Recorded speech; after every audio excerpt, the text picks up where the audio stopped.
Study Chimes में आप सभी का स्वागत है। आज हम लोग भारत की नदियों के इंपॉर्टेंट क्वेश्चंस का पार्ट 2 देखने जा रहे हैं। हमारा पहला प्रश्न है, जब नदी मैदानी क्षेत्र में प्रवेश करती है तो वह मोड़दार मार्ग पर बहने लगती है, इसे क्या कहा जाता है? तो इसका सही उत्तर है ऑप्शन नंबर डी, इसे विसर्प कहते हैं। तो मान लीजिए यहाँ पर जैसे कोई ये पहाड़ है, ठीक है, और इन पर्वत से ये नदी जो है निकल रही है। तो जब ये नदी अपने उद्गम स्थान से निकलती है तो इसकी जो रफ्तार है वो काफ़ी ज़्यादा तेज होती है, पर जब ये नदी मैदानी इलाकों में प्रवेश करती है तो ढलान जो है वो कम हो जाती है। तो ढलान के कम होने की वजह से नदी की जो गति है वो धीमी हो जाती है और ये सीधे बहने की जगह काफ़ी ज़्यादा मोड़ बनाकर बहने लग जाती है, ठीक है, काफ़ी ज़्यादा टर्न लेना स्टार्ट कर देती है। तो अब ये जो टर्न होते हैं, ठीक है, ये जो मोड़ ले रही है, इन मोड़ को विसर्प यानी कि मिएंडर कहते हैं। मैं लिख देता हूँ आपके लिए, ठीक है, इंग्लिश में भी याद रखना आप, मेंढर, और हिंदी में भी विसर्प, ठीक है। वलयाकार रूप में नदियां किस दिशा में बहती हैं? तो इसका सही उत्तर है ऑप्शन नंबर सी, वलय के समान। तो हमारा जो वलयाकार अफवाह तंत्र है यानी कि एन्युलर ड्रेनेज पैटर्न, इसमें नदियां जो हैं वो एक घेरे या फिर जो अंगूठी की तरह, ठीक है, इंग्लिश में रिंग कहते हैं जिसे हम लोग, तो एक घेरे की तरह बहती हैं।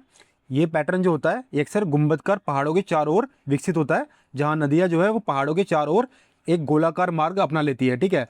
तो मान लीजिए हमारा कोई पहाड़ है, तो नदी क्या करेगी, इस पहाड़ से ऐसे सीधी ना उतर के इसके चारों तरफ गोल गोल घूम के उतरेगी, ठीक है।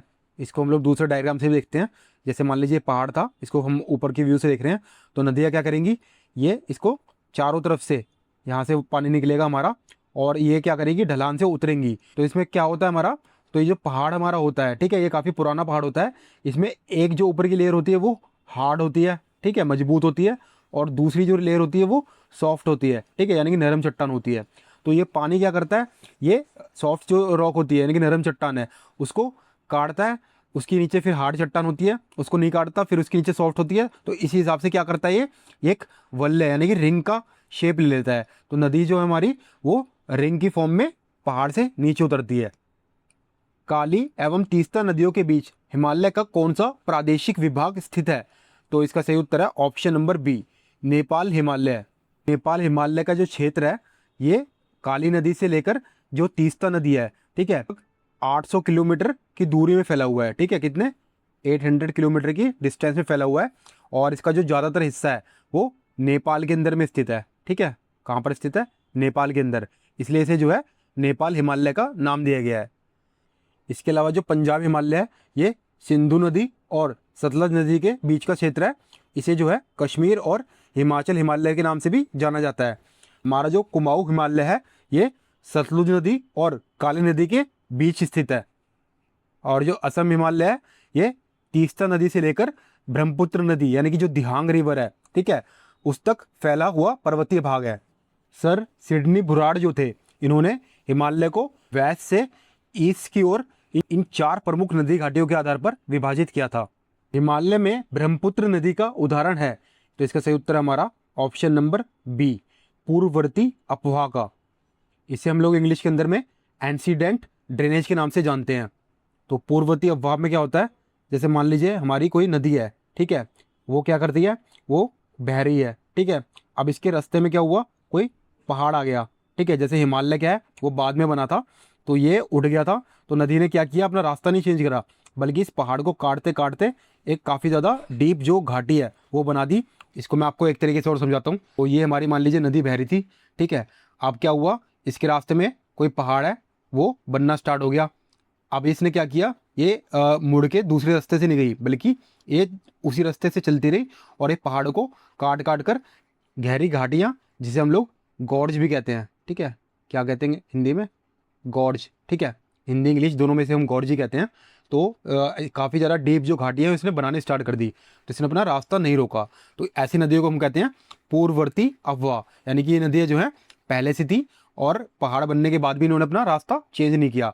इसके अलावा हमारी जो सिंधु नदी और जो सतलुज नदी हैं ये भी हिमालय के निर्माण से पहले से बह रही थी और इन्होंने ऊंचे होते हुए पहाड़ों को काटकर गहरी घाटियाँ बना दी। कपिली नदी किसकी सहायक नदी है? तो इसका सही उत्तर है हमारा ऑप्शन नंबर डी, ब्रह्मपुत्र। जैसे मान लीजिए हमारी ब्रह्मपुत्र नदी ये बहती हुई आ रही थी, तो इसको जो है लेफ्ट साइड से इसे ज्वाइन किया कपिली रिवर ने, ठीक है। तो ये कहाँ से निकलती है, ये जो मेघालय की पहाड़ियाँ हैं, ठीक है, ये वहाँ से निकलती है और असम के नागांव जिले में जो कपिलमुखी है, ठीक है, उस जगह पर ब्रह्मपुत्र से मिल जाती है। ठीक है, ये जो जगह है कपिलमुखी, ये ब्रह्मपुत्र से मिल गई यहाँ पर। इसके अलावा हमारी जो कोसी नदी है, ये एक गंगा की सहायक नदी है जो नेपाल और बिहार में बहती है। इसे बिहार का शोक भी कहते हैं।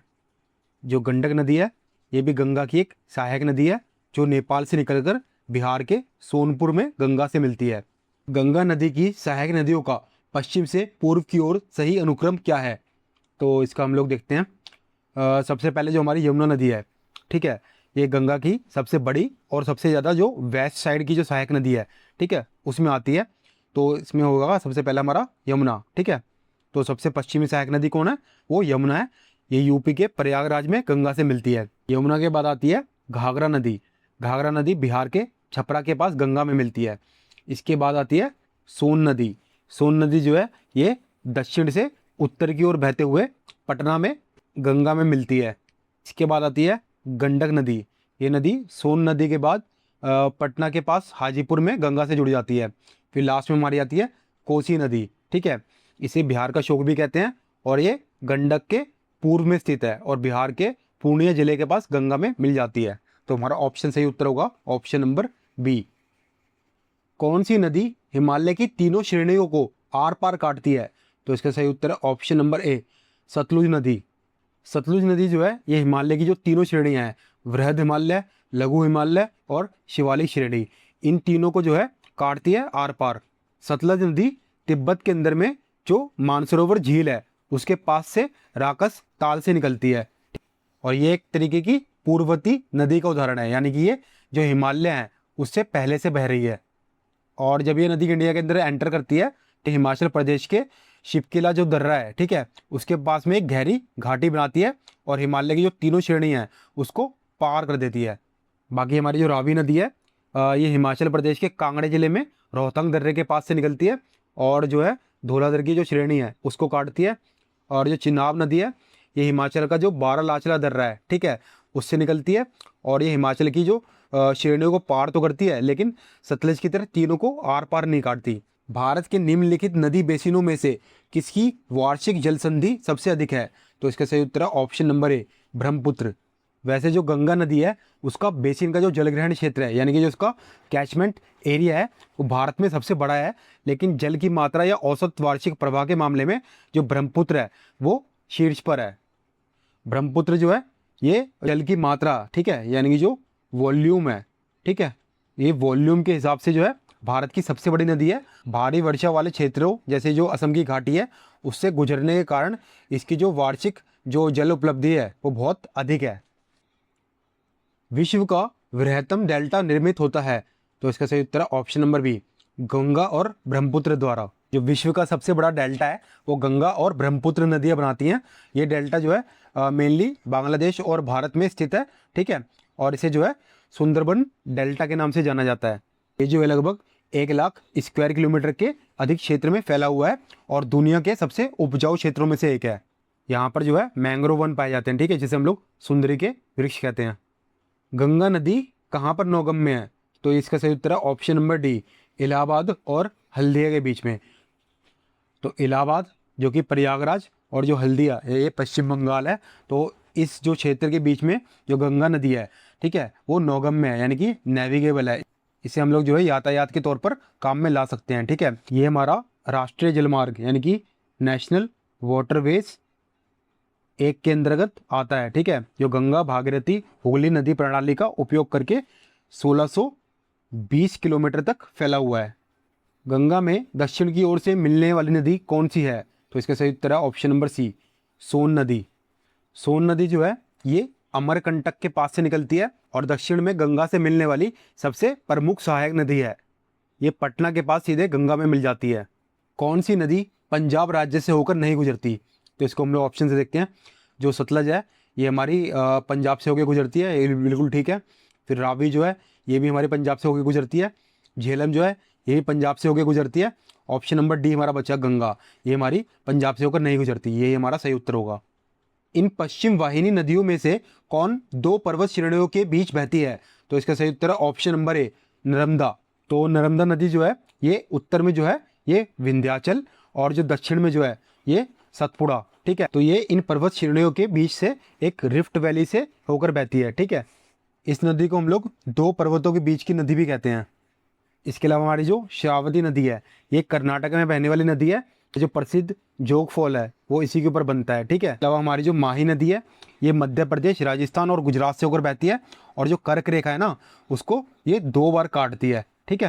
इसके अलावा जो साबरमती नदी है, ये राजस्थान की अरावली पहाड़ियों से निकलती है और गुजरात से होते हुए अरब सागर में गिर जाती है। सिंधु नदी का उद्गम कहाँ से होता है? तो इसका उत्तर है ऑप्शन नंबर डी, कैलाश पर्वतमाला से। तो सिंधु नदी जो है ये तिब्बत के मानसरोवर झील के पास कैलाश पर्वत श्रृंखला के उत्तरी ढलानों पर स्थित जो बोखारू चू ग्लेशियर है वहाँ से निकलती है, और तिब्बत में से सिंगी खबान के नाम से भी जानते हैं। इसका मतलब होता है शेर का मुख। ये तिब्बत से निकल के उत्तर पश्चिमी दिशा में बहती हुई भारत का जो लद्दाख है, ठीक है, उससे होती हुई पाकिस्तान में प्रवेश करती है और लास्ट में अरब सागर में मिल जाती है। तो आज हमने भारत की नदियों के इंपॉर्टेंट क्वेश्चंस का पार्ट 2 देखा। मैं आशा करता हूँ कि आपको ये पार्ट काफ़ी अच्छा लगा होगा। धन्यवाद।